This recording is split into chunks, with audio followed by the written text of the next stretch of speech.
The world was a whisper of grays and blues when it happened. Not with a bang, but with a descent so gentle it was like a blanket settling over the land. The stars, those pinpricks of distant fire, began to fall. But they weren't falling in the way of a meteor shower, a frantic blaze destined for a quick fiery end. They were drifting, slow and deliberate, like dandelion fluff on a windless day. One by one they settled. A tiny, pulsating point of light landed on the nose of a curious fox, making its fur shimmer with a soft, ethereal glow.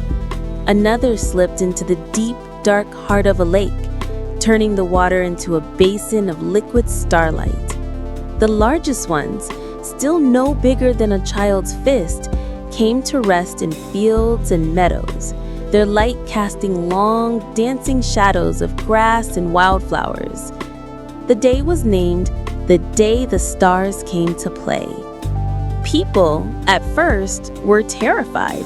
They hid in their homes, peering out from behind curtains, expecting the end of the world. But the stars were not destructive. They were playful. They bounced on rooftops, tinkled like tiny bells on wind chimes, and left trails of sparkling dust on every surface they touched. A group of children, bolder than the adults, ventured outside and discovered that if they cupped their hands just right, a star would nestle in their palms, warming their skin and filling their heads with the quiet, ancient songs of the cosmos. The world was transformed. The old man who had always grumbled about his failing eyesight found a star had landed on his spectacles, and suddenly the world was clear and bright, and everything held a magical sparkle.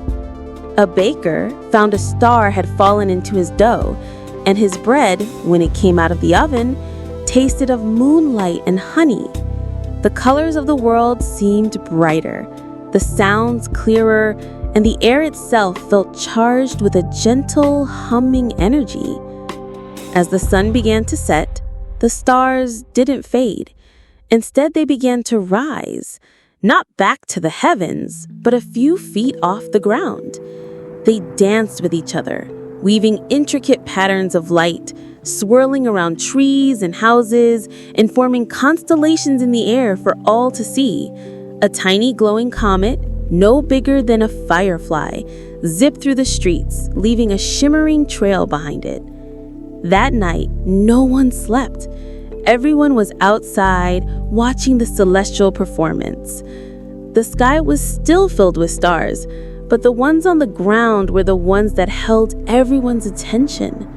They were a reminder that magic wasn't just in the distant, untouchable heavens, but could be found right here, in the grass, on a rooftop, and even in the palm of a child's hand.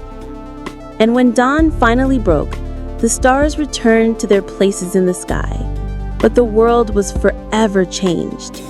The glow they left behind lingered on the petals of flowers, in the eyes of the children, and in the heart of every person who remembered the day the stars came to play.